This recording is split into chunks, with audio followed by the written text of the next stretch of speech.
My big suggestion to students, particularly through high school, is you can do anything. Choose it for you, not for it is worth it. Just focus on the next Doesn't step. matter what you're doing. Don't be afraid. As long as you're doing something. That is such good advice. I don't think I could see myself doing It's a anything challenging life. Student nights, Wednesday to Saturday. I worked on that house. I racked up every single dollar of debt that I I possibly think could. there's a lot of pressure on high school. Yeah, I kids just these days, love working outside. And if money is something that you care a lot In about. hindsight, I've also been a very indecisive But you person. keep looking for roads that have been less It travelled. was just that moment that I knew what I wanted to do. So nothing else is going to change that. Welcome to the guest speaker. This is the first time we're doing this. Yeah. And it's kind of therapeutic, I think, because my starting point was like, it was 13 weeks ago. We had nothing. Nothing.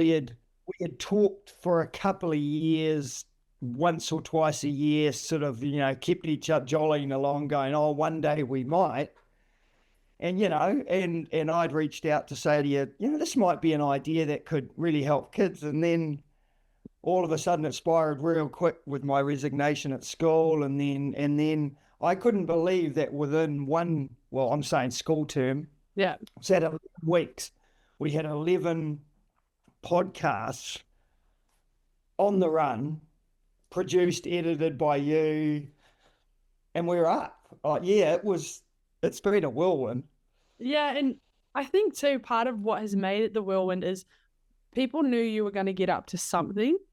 It was just a matter of what that something was. And then I remember you said, like, don't rush it, like, take your time. And I said, no, we need to I needed a bit of a timer to get everything edited and produced because, yeah, they say diamonds are made under pressure. But I was like, we got to get this live, but everything's got to be of quality. All our guests, we want to be happy with it. Like, we tell each guest the main goal is you're happy with it, right?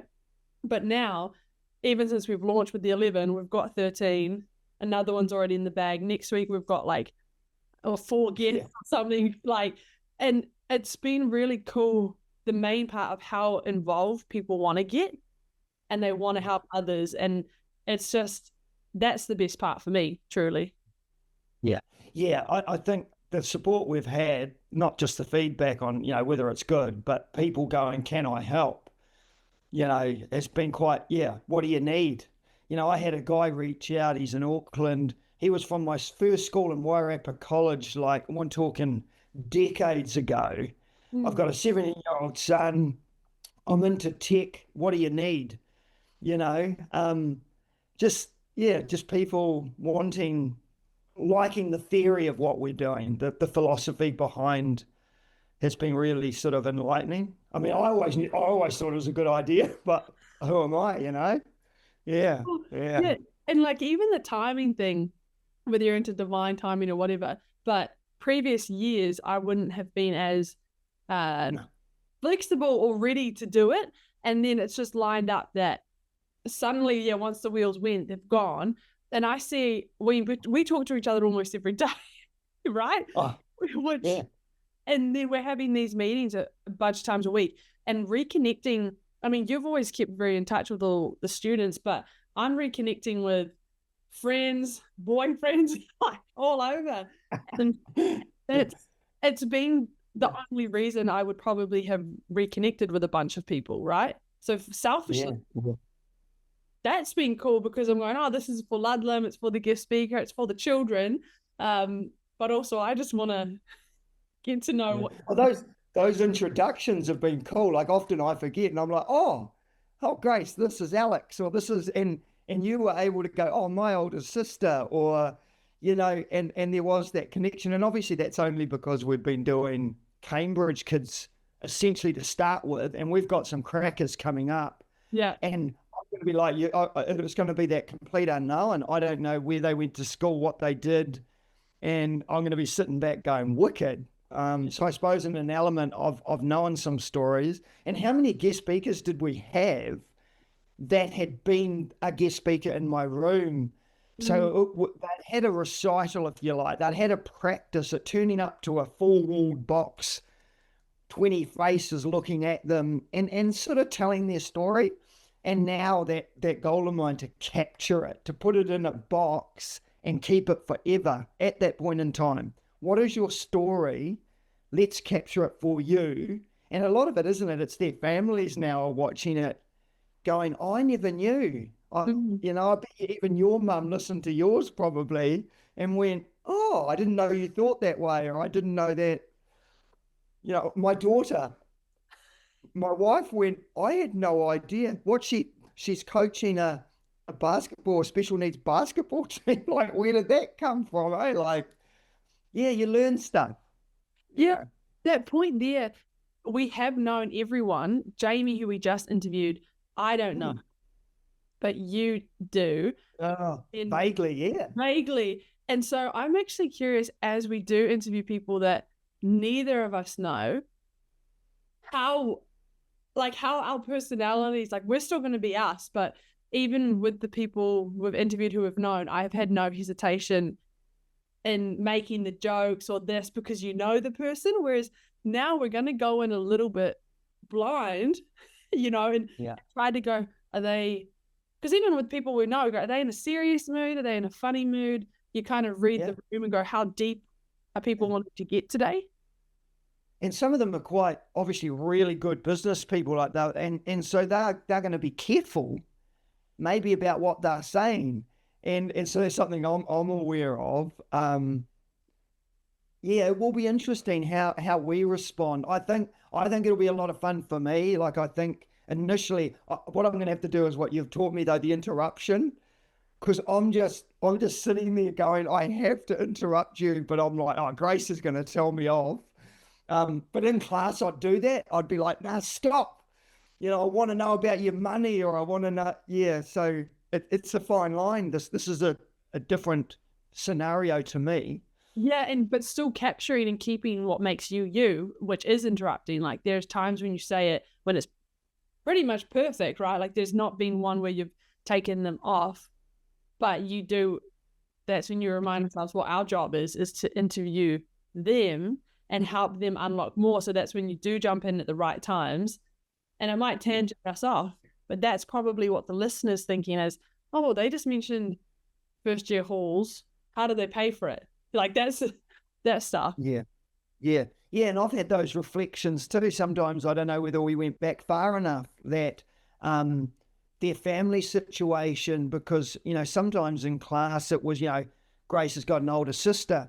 And sometimes that is poignant to the person, the kid sitting there going, are they from a big family? Like, did they struggle, or did they have to share a bedroom? Or because sometimes that's where their point of difference comes from. So, I mean, you can only unlock so much, can't you? But then we had others unlocked to a point, some of the wellness stuff went so deep that there'll be kids sitting there going, thank goodness you mentioned that, because until I get over that hurdle, I can't move to that thing.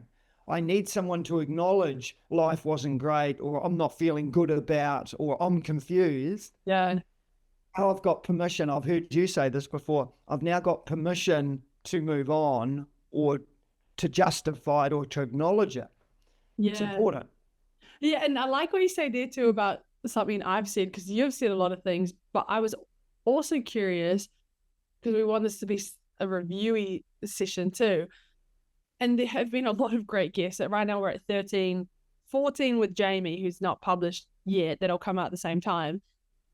And there are a couple that really stick in my brain already, personally, right? Something that they said. And Hunter, like your Hunter, she was a big one in terms of, like, she wasn't ready to leave, and now she is. And I was thinking about that I was the opposite, where I was really ready to leave, and now I'm ready to come back.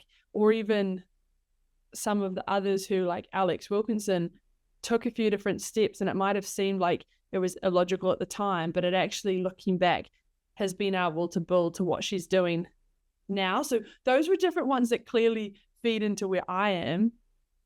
But my thoughts kind of change even as I'm talking. But for you, what guests have spoken the most to you, or like stuck out the most? Yeah, and I think you're sitting there like me. We're sort of further through the journey than maybe a 15-year-old. But I agree, like, I wasn't ready, and I was listening to Alex and to Hunter. And although I mocked the hell out of Hunter because, literally she promised not to return home for 2 weeks and she was there the next night. But I found moving away hard, and I talked about that. And I suppose like another one like Alex, when she reached out to mum and dad and said, I'm just not right. And that was one of the times I remember getting on the phone and going to mum and dad, I'm not right. Yeah. I need some help. This has got really hard work. So I did want kids to hear that, and I'm glad that was expressed, because if you're not ready for halls, I think you've just got to delve a bit deeper. Do you need to go down and visit? I remember in 7th form, we were taken to Palmerston North and to Massey for an overnight stay.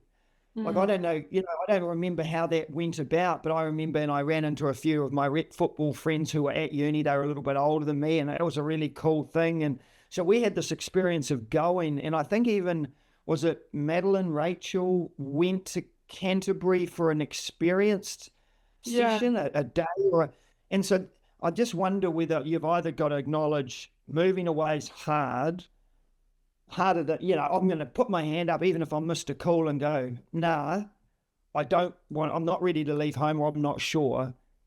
Problem solving. Do you visit those things? Do you go down? I'm sure unis have a lot of those open days. And again, if we can help by finding more kids in the way they adapted to the tiny room.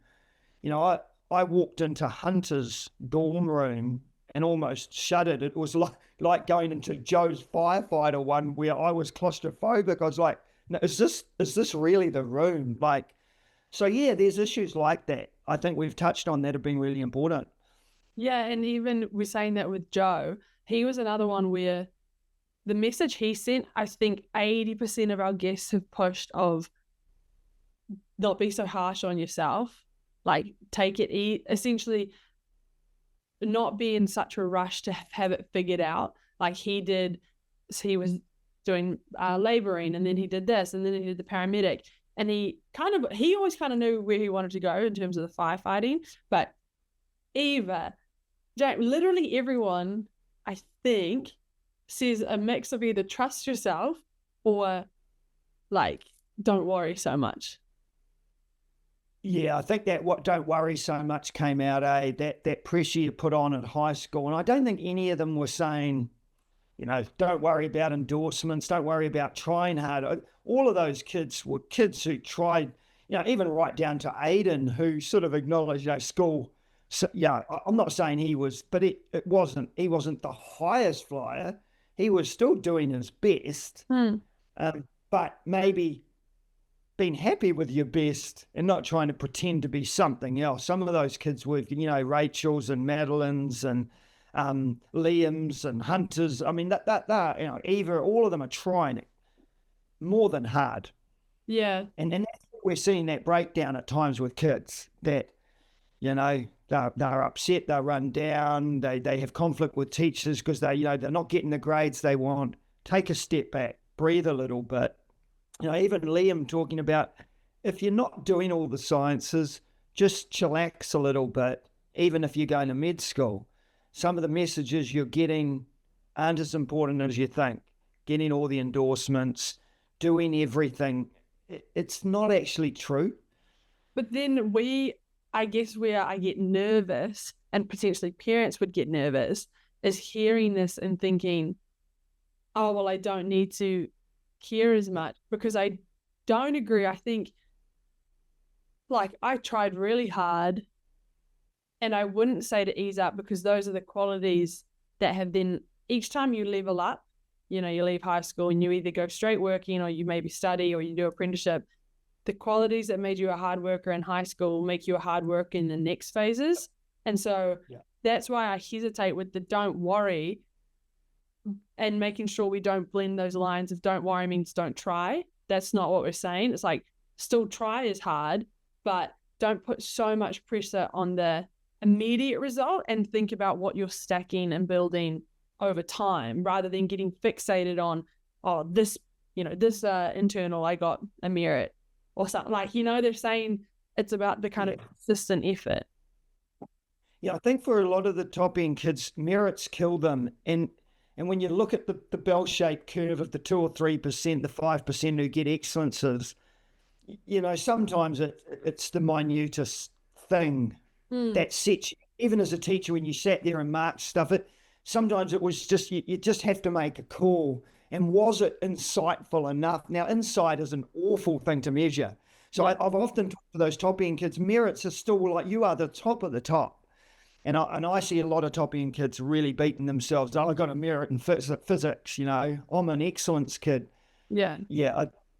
You're still an excellence kid. You're still outstanding. Your depth of understanding is massive. So, but you're right, accepting, but don't get me wrong, you don't want not achieves, and you don't want, and I think where you went with that is, it's back to and I had a bit of thinking about this, the key competencies that schools do. I don't know whether you remember them, but there was thinking, relating to others, using language, symbols and text, managing self, and participating and contributing.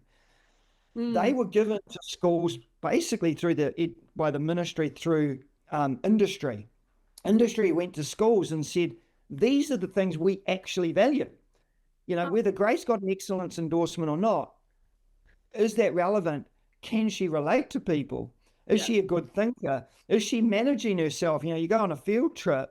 Has she got her bag packed? Is she able to, make sure she's got enough food for 3 days? When you went outdoor ed and all those other, and sometimes we forget all of the people we interviewed had massive amounts of key competencies, that they were doing things well and truly above the merit, the achieved, the not achieved. It didn't matter.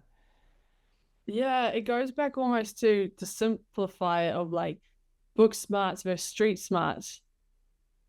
And that makes me think, I'll share a little story because why not? We're here. But there was one time in New Jersey where I went to college, and long story short, I locked my keys in my car. And that was a problem. And it was very cold. We're thinking like maybe -1 Celsius or something. It's like, I need to get into my car. And the book smart side was to contact, AAA or do all that. And they weren't going to come in time. In time meaning like they just weren't, it was Christmas or something. They weren't going to be able to get there. But then the street smarts came in, and I saw like there was a couple shots. And I went, I just need to get into my car. Like, I don't need to unlock it. I just need to get in because the key's already in there. And using that street smarts, you walk this, and then I saw like a family-looking man with his kids, and I explained the situation, and he was like, yeah, I know how to get into a car. And it was one where I was like, when I told my dad, he was like, of course, Grace, why would you do that? That's so dangerous. But also, smart. Yeah. I'm not encouraging anyone to do that, but I mean, no. Key competencies of emotional intelligence, being able to like read the situation, do these. And that's a really extreme, funny example that I wouldn't recommend, but it was one where I went, it was knowing, just maybe growing up in New Zealand and witnessing how people like to help others. If you find someone who can relate and feels the need to help, like all of that emotional intelligence came into it. And when you look at it in theory, you're like, why would you go asking for help in that situation? Just wait for the professionals. But street smart. It's the confidence you had. So all of those people throughout your life, your parents, your teachers, the friends of your family, had given you the confidence to put a smile on, know damn well that was going to work for you, because you were playing whatever game, whatever card you wanted at that point in time. Yeah, and it is sad. I think parents, and maybe this is where we've headed, worry about the achieves merit and excellence, the results at school, because it may determine your pathway, or as you said, it may determine how hard you're prepared to work. An employer might just look at the achieved and go, you must have busted your bum to get that in maths, because I know you didn't enjoy it. But the fact you worked hard, but then also those key competencies as a parent, do we have to sit back and go, does our kid, when they meet someone new, put their hand out to shake it?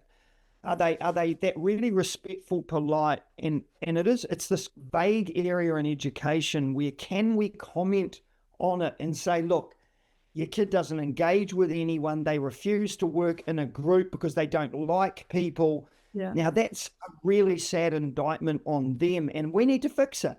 They're not going to enter the world and be really flourishing no matter what marks they're getting. I go back to remember my leavers speech, and a turning point for me was the word insolent on a school report. Now, insolent wasn't Blair misbehaves, Blair doesn't try hard, I had to move Blair in the seating plan. Insolent he's a rude little shit of a kid, like to a level, that's now a personality trait. And that's where mum and dad went, nah. Yeah. And so in a sense, it was in those days, you couldn't get away with using that word on a report these days. And in fact, the words we're allowed to use are reduced significantly. Like we can beat around the bush to describe someone that is horrible, but does that horrible person just need to be told, hey, mate, this isn't good enough. This isn't going to be good for you or for anyone when you're nasty. Yeah. Well, and I mean, that's interesting there, just in terms of how the education system has, I'd say, progressed, but also had to reduce in some like that. I mean, that's an interesting discussion itself, but going back to the qualities of a kid, whether that's your kid or a student kid, of all the guests we've had, whether it is Aiden saying, he puts on his client voice when he's working on a house and the clients come out and he can talk to them and communicate what they're doing and, keeps the client happy, or Eva, who says, she's walking up to farmers who are potentially 40, 50, 60 years more experienced than her, and she has to go on with confidence and give them recommendations. Or even Liam, when he's going into work with patients, it's okay, he might know in theory what's wrong with them, but it's about the bedside manner. So every single one of them, even those who are still in that first year of uni, they use more, and I guess that's why they wanted to be guest speakers and join this too. It's the EQ and the social skills that allow them the opportunities to use their fine hard skills as well. Yeah.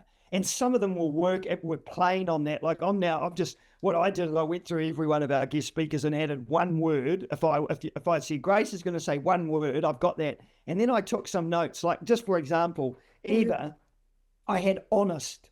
Yeah. Because I remember even when she came into my classroom, said she got every cent of student loans she could. She said it was an investment in my future. Don't worry about it.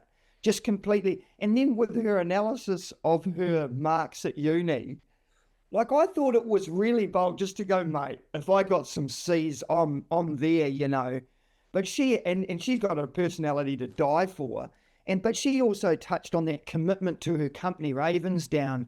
I think you picked it up in her interview about not burning bridges. Yeah. So my word for Eva was just honest. She was even happy to say to her employer, I'm not working you, but I wasn't going to burn bridges. I wanted to come back. I love what you do. And I'm going to be, she was honest. And then I go hunter and I go strategic. There's things she does that it's not for scholarships, but, she learns sign language. She goes to multi-language courses. She helps the disabled. The things she does, I mean, it comes from here, but she's constantly going, what do I need? What do I need? What do I need? Because she knows where she wants to go. And having it, and I mean, you're strategic too in what you do. So yeah, there's two, honest and strategic. Give me more. I'm curious. Yeah, because I with the Eva and then almost with the hunter, I like strategic, but I also like intentional. I don't think she does anything without an intention behind it, and to either how it's going to fit in, or if she's not quite sure yet, she just knows it will at some stage. Okay, give us the rest. I'm excited. Yeah. So look, I mean, like Liam to me was completely insightful. He found out that pre-med, there were schools in Auckland G'ing kids up in classrooms to get them in and to get them successful. Like, who knew we were competing against schools? And I suppose go you in terms of those schools. Let's probably Auckland Grammar or whoever it is, Mount Albert. So, but his insightfulness to find out about it and then to say, well, I'm going to spend my Christmas revising. And as he said, I might not have needed to, but I had to. Yeah. He doesn't want to go overseas as a doctor. He feels his best path is to stay here, cement his, and so he's working at the Waikato Hospital.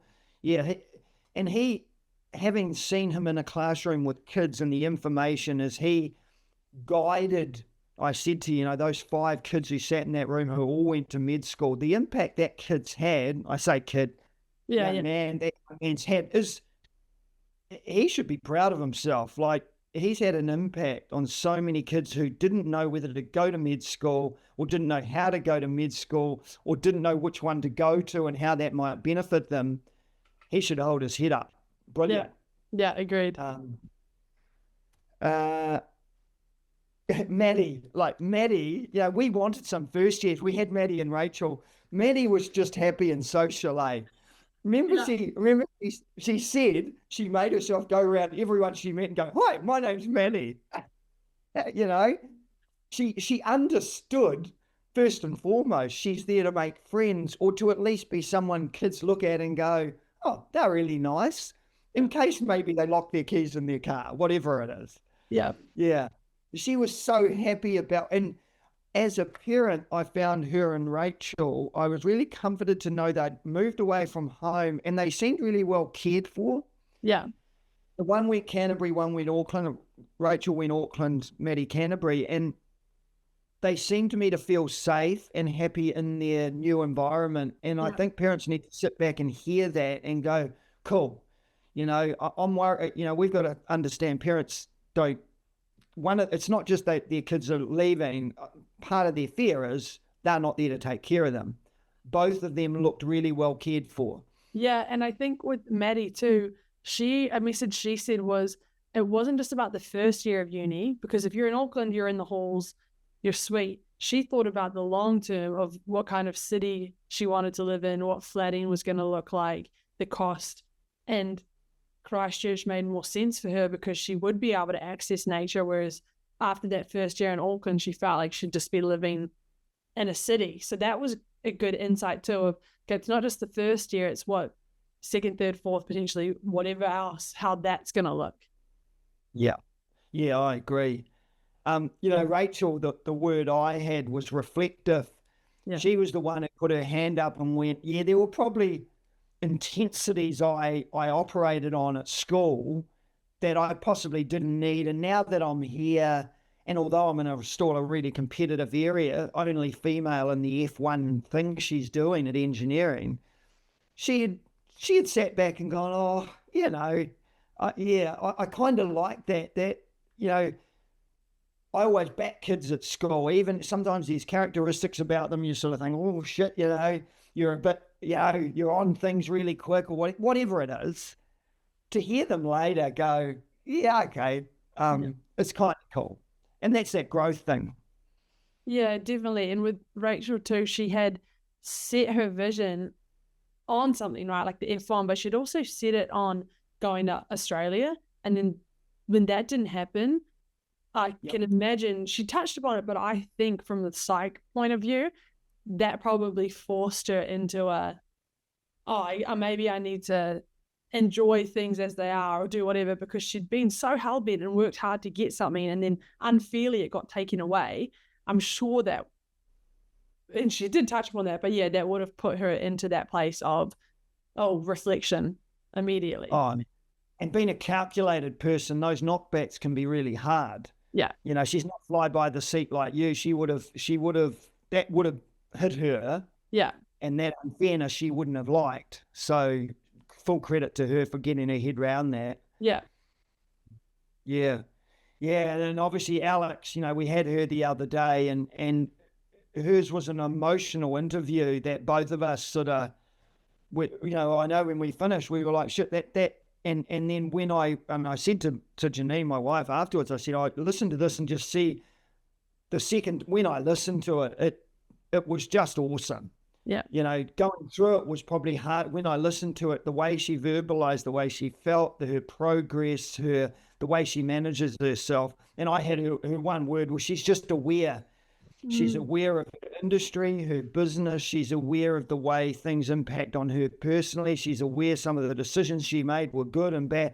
She led us through just complete awareness of who she is and what she's doing and where she's going. Really cool interview. I think too with Alex, she was also on the aware theme, super aware of who was listening. And she kept saying, if you're a young creative and you think you're not going to make money, you can, but do this and do that. And if you're struggling with this, she was probably the most aware guest of trying to speak to the person who needed to hear it. She wasn't speaking to the masses. She was speaking to those creatives who were going to listen. And I also really loved her interview because you and I think, operated in a new way of teamwork, co-hosting, where we knew when it was each other's strengths to step in and speak more and then step back. And that was quite cool for you and I to go like, yeah, there was a more emotional interview, which we hadn't done before. And we had this kind of unspoken understanding of how we were going to lead and direct and work with Alex through that. Yeah. Yeah. And I think we need to be prepared enough. There are groups of kids, we've always said, a guest speaker might only touch on might resonate with one kid. Yeah. And that's successful. Not everyone's going to have an interview that every single person takes something from. And I'm not saying Alex she'll offer a lot to many, many people.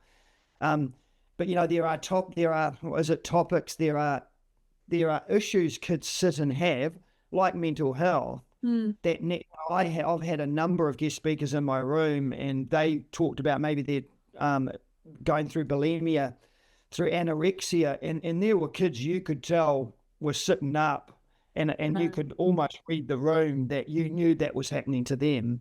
Yeah. And that was incredibly insightful for them. I've had a parent contact me, and one of their children is going through being male but wanting to be female. And that whole, as a parent, what do I do? They're at school. Are they going to be picked on? That until they get their head around that. Yeah. Now, that interview, if we did one, there's going to be people who feel awkward about that, who will judge that.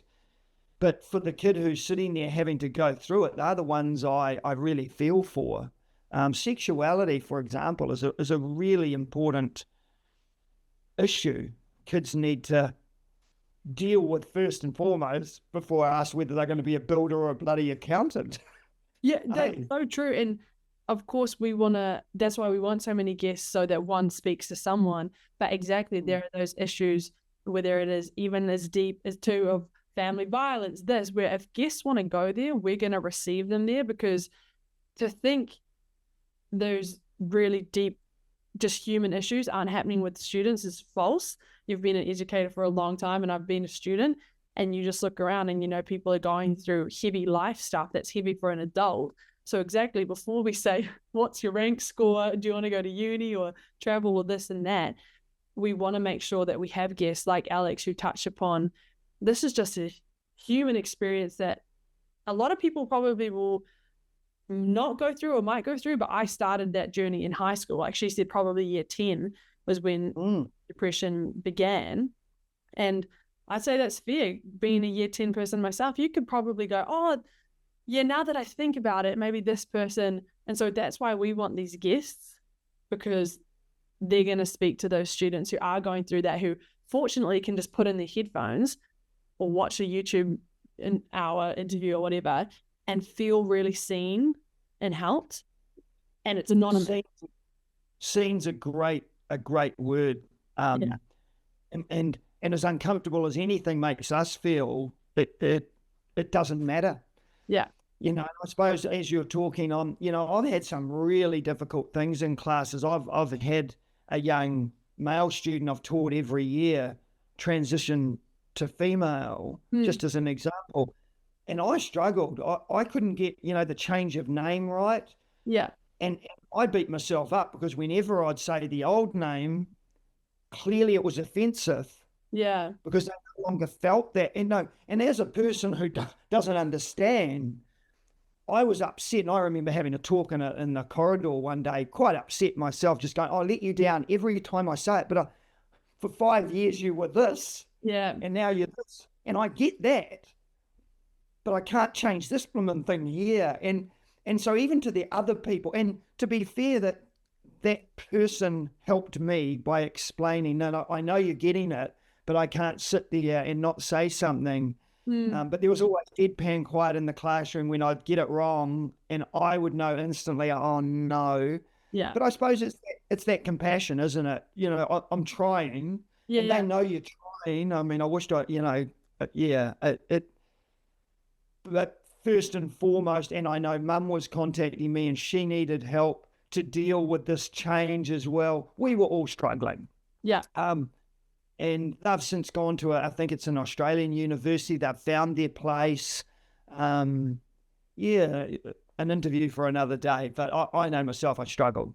Yeah, and I think, I mean, they obviously were struggling too, but that just shows when you show compassion and again see them and go, I am trying, but it's just a habit that I've got to break, and accepting that like it doesn't make it fixed ultimately, but having compassion and appreciation of people trying is a big thing. Oh, absolutely. Yeah. Yeah. Cool. I had Aiden. I mean, he was just fulfilled.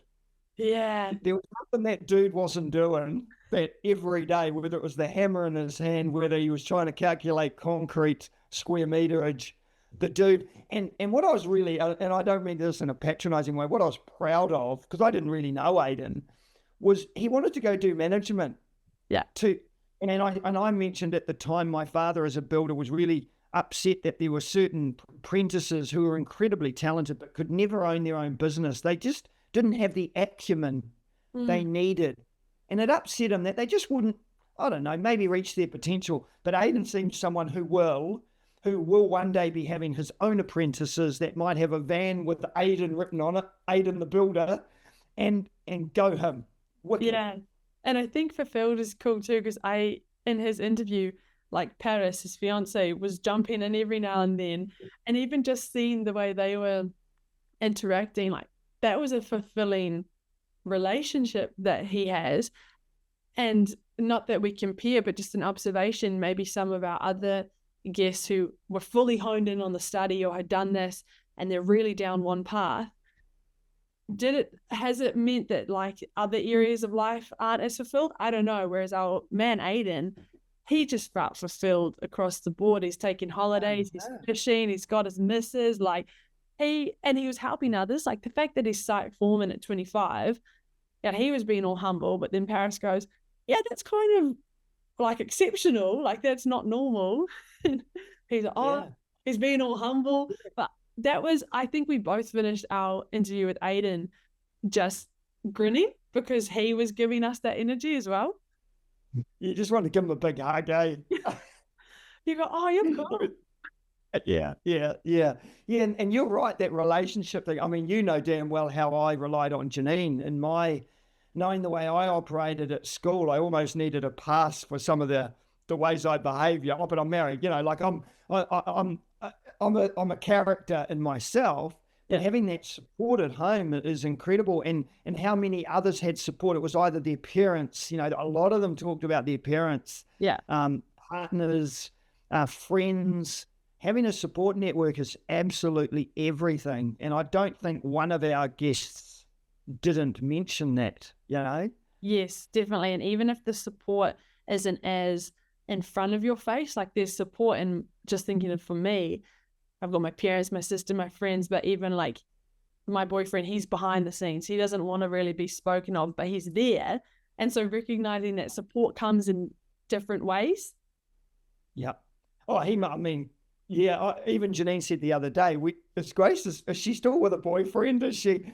And I said, I don't know. I don't ask. I just, and occasionally a figure might be in the back. That could be another boyfriend. I don't know, but, Yeah. But he's obviously, he lets Grace be Grace. He must do. Well, yeah, exactly. And that's why it thrives. He's actually, it's funny, he's an identical twin. And I think that that's perfect for me because he's already got this other person that he's like, I don't feel bad when I'm not with him because I'm like, he doesn't need too much from me. He's like, he's kind of already got his built-in best buddy there. And so it works well where if I'm away, he's like, cool, I'll hang out with him. Like, sweet. And yeah. Okay, who's next? You. Oh. I giggle. Yours was one that days later I'd be like sitting there and I'd start to laugh. And it'd be just either of the way you were delivering it or my confusion as you led me through. I didn't know where I was. Yes. It was just, yeah. And for someone I've stayed in complete contact with since they left school, it was weird that there was just so much I didn't know. Yeah. But I mean, I didn't know it was either unsettled or traveller, or it was like if anyone had known, they're just going to say, Grace, you need 5 years. Just go do what you like. The fact that you've got to a point and you go, now, I want to be a sports psychologist. Yeah. It just shows everything you did was, whether it worked, didn't work, whether it was all, but it's not a career path, but it's a finding yourself path.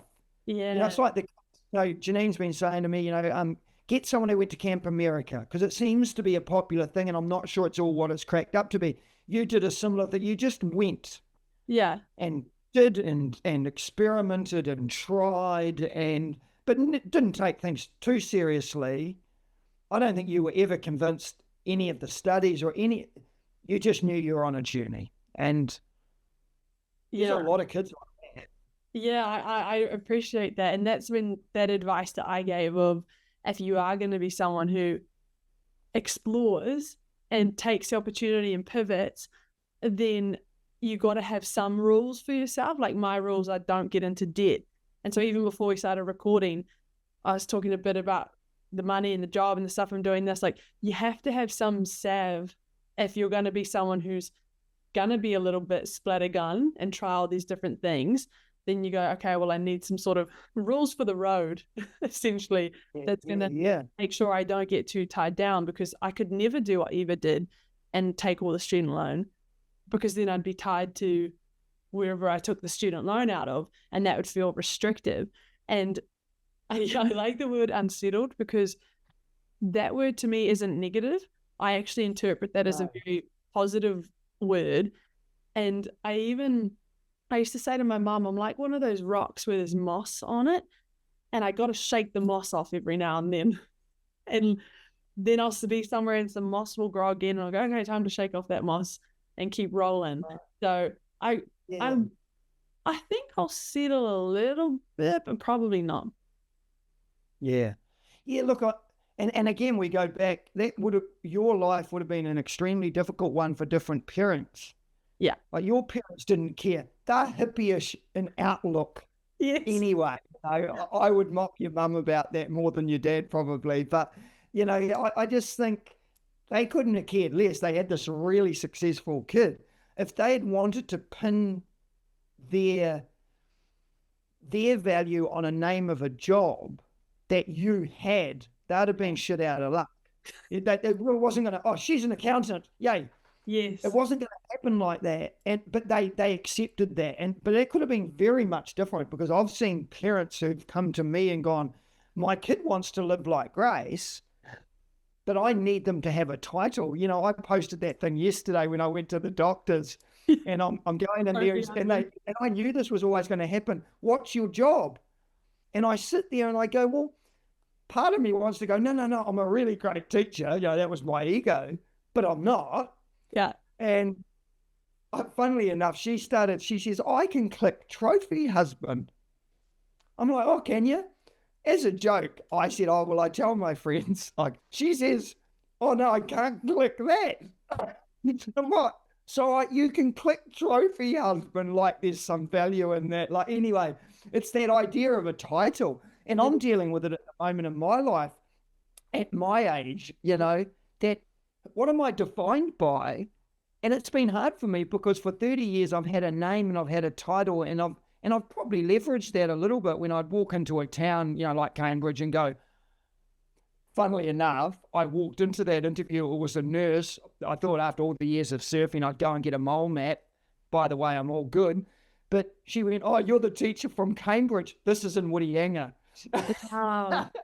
And I got home and Janine went, I hate you. Yeah, you're the teacher. Yeah, but therein lies my issue. I was something. I was known for something, and I put value in it. I'm learning. It's neither here nor there. I'll walk into now things in Whitianga. I'm nobody. I'm who I am. I've got to leverage, like you. I'm me. Yeah. I the name of a title, and you might go, if it's someone you think's pretentious, I'm going to be a sports psychologist if they want a name, Yeah. you know? Yeah. And I can, I used to be, if I feel for some reason, it's a funny thing. It is a funny thing. And you're very right. Between my parents and my sister, the values were never placed on what you do. But if I look at it,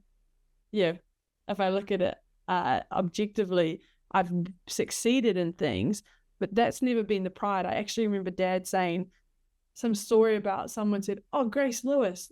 And you say, "Yeah, that's my daughter." And they said, "Oh, she's really nice."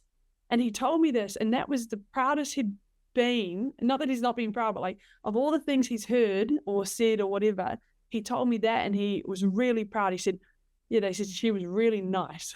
So I'm fortunate that, well, my parents, that's their measure of success, is if you're just a nice person. And that goes back to the key competency, not, she sat next to me and got an excellence in biology. Yeah. She's nice. Yes. Yeah. That's cool. That's cool. So yeah, look, your one's we need to interview you in a few years and see whether this was just a big bluff or what it was. But obviously Joe Marsh, I mean, he was just the only word that kept coming back to was calm. Yeah. The calmness that dude has, and I joke, but I was serious when we went firefighter. My macho bullshit inside me thought I could be a firefighter. I'm pretty handy. I'm fit. I'm healthy. Within 5 minutes of his thing, I was clearly the most inappropriate person to be in that job. I could not handle my excitement levels. In the fire truck, I'd have been like waving at people, and I would have been, "Oh, this is great." And when he said they were tested in those small holes in their gas tank, their mask, and they're getting close, I am so out. That dude, just calm under pressure. Calm, and even his stories about how quickly you have to get up if you're asleep, and then suddenly you've got to be up and dressed and on the go. There will be people. When am I doing my face? Like literally, there will be people who are like, "Well, I just can't get up that. Like, I'm not a quick riser." And actually, from Joe's episode, his younger brother Fraser, who was in my year, reached out, which was again a cool opportunity to touch base with a good old friend. And when I'd been editing Joe's, I kept writing Joe Fraser instead of Joe Marsh, because in my head, like, Fraser was one of my good mates in high school, and so that was just a funny little side note during that editing process. Was I kept naming it wrong, like, "Oh, it's not Fraser, it's Joe," and he said, "Yeah, Joe's always been calm." Yeah. And he was, even as a student, just and that was why I asked him, would he pick a kid in class? He might not have thought about it that way, to go in and go, "There's my firefighter." I think I could now. Yeah. I think having taught someone like him and now understanding his job, and this is that whole thing I've often said, I don't think as teachers we're equipped. I'm not equipped when a kid goes, "Oh, I want to go to medicine." I teach geography, and I think a lot of teachers give a lot of advice they're not qualified to give. Yes. The old chestnut, or well, you're going to do all the sciences, but I'm not. There's a few things that really grate me. I think as teachers, we've got to take a real step back and go, "This is what I'm good at. This is my lane." Unless I've got some really clear understandings, I'm just going to leave it to Liam, or I'm going to leave it, because then that's where I'm at. I want kids to stop sidling up to people who actually don't know. It's not their fault they don't know. As teachers, we shouldn't know every career path, but we should be able to find them one. And that was what the importance of this whole series was about, asking the people who know and the people who can give you insight. Yeah. And even that's something I think about when people give advice, not even educators with careers, but just in general advice, like back to that psych element. Any of the psychologists or sports psychologists I talk to, they'd never tell you what to do, or they'd never say, "I think you should do that." They'd listen and they'd go, "Oh, so you said that. what did you mean? Or then prod you to think about it. And not saying everyone needs to be a psychologist, but when someone comes to you and says, I'm thinking about what I want to do, not being so quick to say, oh, you should do this. And because especially when we're dealing with young people, if it's someone they respect or they admire or whatever, they're going to listen, even if they're probably not going down the best path. They're going to hold on to that because it's a direction and they're feeling like they need one. So be careful, I guess, of the power in giving direction if maybe it's not spot on. Absolutely. Yeah, and that was that I had years of kids going, oh, I love geography, what can I do with it? And me going, well, I don't know. I went and got a degree. I never studied career paths. And so what I started collecting was all those ex-students, and I'd have hundreds of them on my wall. Yeah. And the main thing was kids would go down and go, oh, one of your kids they work for the ombudsman in Wellington, or they're a curator at Te Papa. Yeah. Can I talk to them? And I'd go, I'll reach out to Grace or to whoever it was, and I'll get you on the phone to them. Yeah. And I think it's maybe if there's teachers listening, that building up that backlog of relationships with kids that you can reach out to and in 5 years' time realize they are this. Leverage them, leverage that. But it also goes back to understanding the kids in your room. What do they want to be? And it was question one, day one. What do you want from me? And Grace would have said, I want an endorsement. Another kid would have said, just get me through, mate. Like, I'm hanging on. That's all good. And then where are you going to? And it would allow me to go, I get purpose in education, then I get purpose in why I'm teaching you, because you want to be a builder, and I get that you need maths. And so I'm going to leverage that a little bit. If you were teaching maths and go, look, you might find it hard, but I'm going to refer to building a lot. Yes. Grace, I'm going to go, she needs to be pushed. She needs to be motivated when she gets busy as a head girl, but she wants an endorsement from me. I need to manage that. Yeah. So I don't like the fact some teachers, and I'm not blaming, will just start, right, day one, get your books out, or this is what we're learning, until you know who's in front of you and what they need.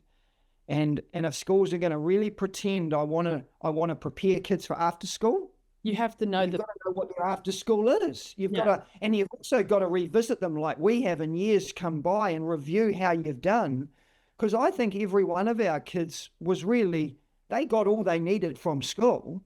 Yeah. Some of them had poor experiences. And, you look at Sophie, who we need to go back to, there were issues with school she dealt with, but it wasn't educationally necessarily. It was the social, yeah. Yeah. Education doesn't stand alone. And this is what we're trying to bridge that gap. Yeah. And hence why we start with what was school like. Yes. Because it is important. And we want to get a feel. Was it good? Was it bad? Was it ugly? Did it benefit you? Don't care if it wasn't, because that may be the determining factor that made you really determined. I was speaking to a guy yesterday in town, again, another person who their kid just got booted out of school a few years ago. And I was interested in then saying, so where are we at with them? Because I'm aware school isn't, we're lucky to teach kids like you. There's a whole lot of other kids who hate turning up. Yeah. And they're just as important. Yeah, that's where we're missing that's where we will continue to grow the guest speaker list and have people like that. All right, who's next? It's Sophie. Did I do Sophie? No. So, I had open. That young lady, she again, we just talked about it. At school, there were things that happened at school. She arrived a lot of kids move school. A lot of kids, if they're even, as one example, farming families, June 1st or whenever it is, they're moving schools and moving communities a lot. But even one move. And the interesting thing was the person I ran into yesterday, their kid moved from a school in Hamilton to Cambridge. And that was really disruptive. Yeah.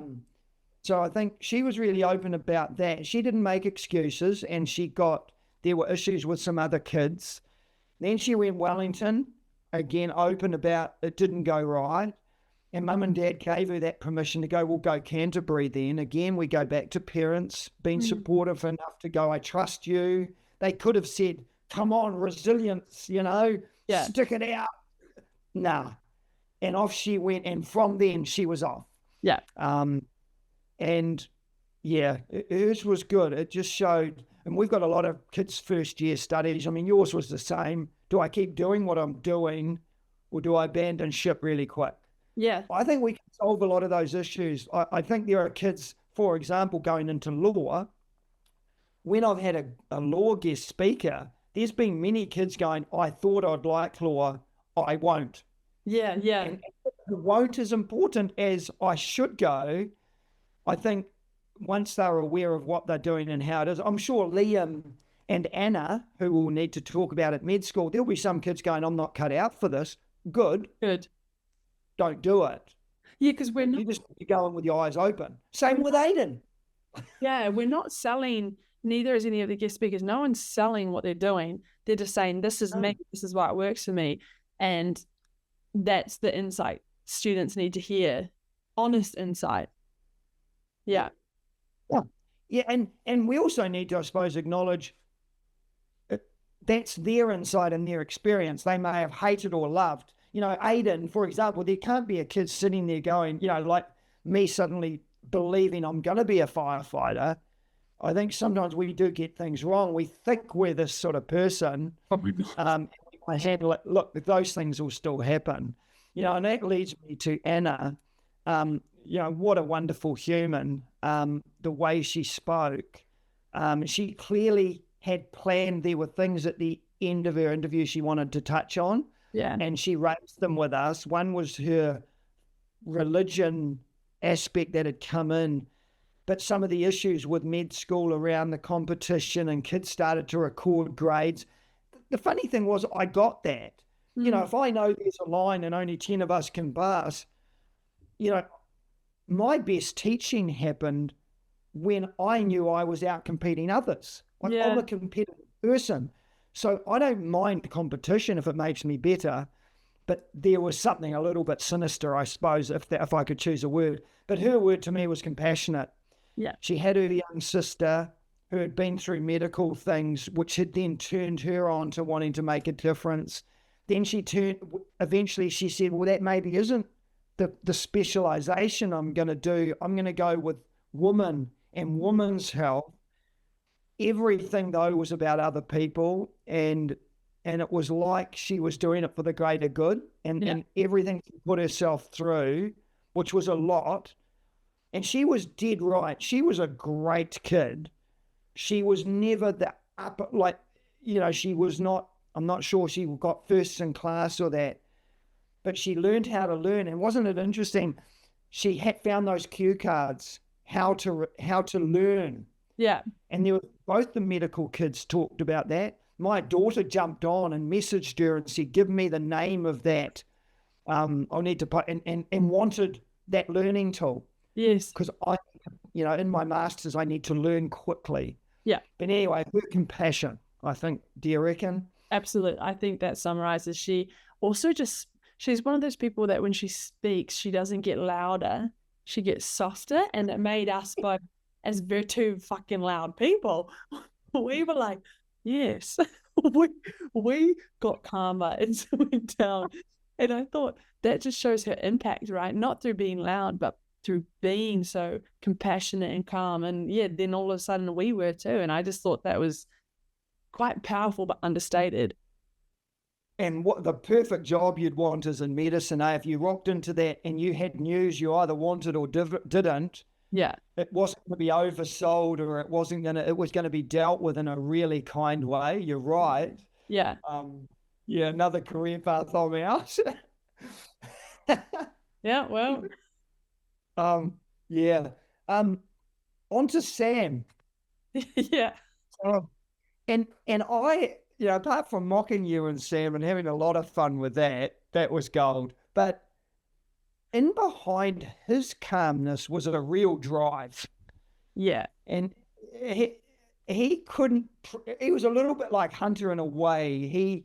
He was going places really quick. He got offered Harvard and he had a lot of opportunities, you know, and he had rowing up his sleeve, and then he's off to Europe and he's working in a big stakes business. And behind was this dude who was cruising. But I could see there was drive, there was planned, there was deliberate, there was aspiration with him. Yeah, and I think too, even the sport of rowing, I talk about this sometimes with like rowing friends of mine. There's only a reason, and I'm speaking of rowing, but I'm sure with every sport, you don't get to those levels by being a chill person who's go with the flow. You have that, we say you've got that dog in you, like you've got that like aggressiveness and that drive. And so with a lot of sports people and athletes, like they might come across very calm, but they didn't get where they are by happenstance. Like they're competitive, driven people. And I just always think that's quite funny when they seem like they're not. And also with Sam, something that maybe because you and I know him well, like the support system from his mum, dad, brothers, like that's something that maybe we didn't emphasize because we just knew, but there was a strong support system there too. Yes, you know, you're absolutely right. When they had that choice to go as a family, go to America as well. So there was this combination of Sam going, but also then family, and not really related at all. Yeah. You know, and his mum, Sarah, who I worked alongside for 20 years, an incredible teacher. I think even Hunter touched on her influence in psychology. And her, you know, Sarah was one of my best I've ever had in terms of working alongside someone like her. She, like me, had to give up her career in a sense, or at least put it on hold while her husband went, Scotty, and did his business thing. But she's since branched off and done wonderful things in America, as she was always going to. Yeah. But that boldness for her to make decisions, Sam's making similar decisions. So they're leading by example as parents. Yes. You know, they took young James, their youngest, out of school. He was in my year 10 class at the time. They had to uproot him, but he's just graduated high school now. And a big family thing. Yes. And I think it was last year, the year prior, I can't recall, but I ran into Sam and James at the Head of the Charles, this event in Boston. And last time I'd seen James, he was this small thing, and then he's this height. And I got a flash into the, you know, when you would hear parents say, oh, when I last saw you, you were this big. And I felt that for the first time. I was like, when I last saw you, you were this big. Yeah. Funny, eh? Yeah. And then I suppose last, who, funnily enough, and I think she was our first really, was Mariska. Yeah. You know, and I always wanted that tattoo artist, you know, she has that real swagger. I mean, her work, I just had to go creative. She's it's not just in her tattoo work, it's in her business. When you arrive, if you're ever in Cambridge and you want to go up to her studio above the deli, figure 9, like go, she'd love to have you. Like the way she lays it out, there's this really cool area. It shows on her video when she made it and she sits down. She's really aware of her surrounds, and she works hard on all of them. The way she presents a business. She's aware of stereotypes. She breaks them down real quick. Yeah. Was a tattoo artist, just incredible. And she was just so insightful. Where she'd been, struggles. Yeah, and I think too, because I hadn't been, like, I don't recall her. I know of her, but I wasn't like in her years or anything. And I think what she came across that I really loved actually, was confidence, and not in the sense of, like, confidence isn't, you know, walking into a room and thinking, oh, I'm better than everyone and making a show. She has that confidence of not needing to compare herself, and everything she talked about, you know, even the way we were asking some questions about the business and this, she's like, oh, this is what I need and what we do. And there wasn't, the only comparison she gave was when it came to the environmental stuff, and she felt like there's a gap in terms of doing things more environmentally, and she felt like she wanted to start that trend. But she just had this cool confidence in her as well, that like that swag to her. And I admired it. Again, another quiet yet powerful woman. that we had. Oh yeah, yeah. No. She definitely a confident young woman. Yeah, and people. I probably mentioned it during the interview. If people listen to it, her brother Marnus, who works with a workshop, and we'll get him on sometime. I mean, he's on the Guardians of the Galaxy. He's on every big film blockbuster, making dinosaurs. He's an incredible artist. So he'll be really interesting too, and he's really similar to her. So we'll get Marnus on, definitely. And I suppose before, although people haven't probably seen this, although it's a good release promo, is Jamie, who was our last one, and we just did her a couple of days ago, young teacher, which I always wanted some teachers on. As a young, she probably reminded me of why I was getting out, the youth of her.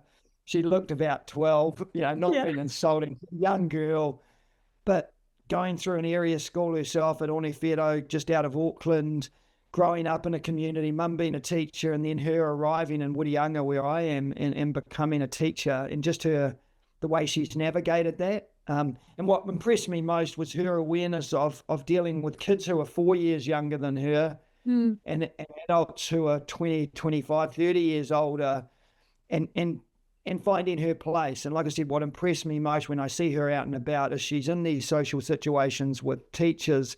In my day, I wasn't really good at that. I wanted my friends my age. So she's done really well. So if people are going to look out, listen to that interview. She was cool. Yeah, sure. That one will come out the same time this one comes out in like a day or two as well. So we have a big bunch with this first review session, but at the rate we're going, if we do this once a month, we're going to have, it'll be a good 10 or 12 every time probably, which as long as we keep up with the same quality and passion for it, which I believe we will, I look forward to these review sessions actually. Yeah, and I just want to assure people, I suppose, that we're aware, like we've acknowledged a few things. There's gaps we've got. Yeah. Someone will say, oh yeah, but a lot of these kids are successful, or, they didn't struggle as much, or they, and we really know that. So please reach out. If you've got, we can't interview. I've got literally pages full of, people who want to be interviewed. Yeah. So we can't fit everyone initially, but I'm definitely keeping them. And all stories are valid. It's not like we're selecting what we think are the most important. I think you and I both acknowledge we are being strategic. We wanted a trade. I'm trying to convince my son who's a glazier. I said, your story's important. We need those young boys, particularly, who are wondering, I want to trade. Let's open their eyes to that, So Aiden was fantastic for that. We wanted an artist like Mariska. So yeah, just bear with us. We've got, next, I'm excited. Obviously, the ones I've jacked up for next week. Well, whenever we get them on, right up my street. But man, they're going to be cool. Yeah, and I think that's really important. You called that out. It's a matter of when, not if. And if people listening want to be a guest speaker or know someone or whatever, reach out to us because we're super responsive and we're aware that we're just getting started. Yeah. And we've also, I suppose, going back to our timeline where we started, we did this, we only got edited in the holidays. I can't wait for kids to be back in class term 3 next, and I can't wait, and I'm really hopeful a teacher somewhere in the country will go, hey kids, we've got a bit of time, or like I used to, this is really important. There's the site you can go to called the Guest Speaker. Yeah. Go and have a listen.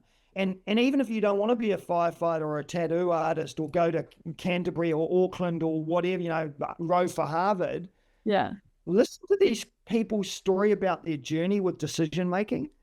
Put your headphones in, have a listen. I think this could be really cool. And I think if I was still in the classroom and I saw this, I'd be making some time. Yeah. Yeah. Well, let's wrap it here because we've yapped. What's the time? But thank you for whoever's listened this far and to listen to the other stuff. And if you heard of someone interesting, go give them a listen. nothing's going away. It'll all be there. So take your time. But I enjoy, just shout out to Ludlam. I really enjoy what we're doing. And even this, just getting to spend an hour yapping about the people we've had on, it's so rewarding. Yeah, cool. I'm glad you're enjoying it. Yeah. Shout out to your boyfriend for letting you do it late at night. What is the time there, Grace? It's 10:45. You'll see, because the sun went down. That's why the lighting changed on me. I'm sat by a window and it's gone down. But I'll be enjoying this European weather, and then come December I'll be back with you in New Zealand, and we can do some of these in person even. Yeah, cool. Wicked. I look forward to next week's stuff too. Yeah, me too. Here at Austin.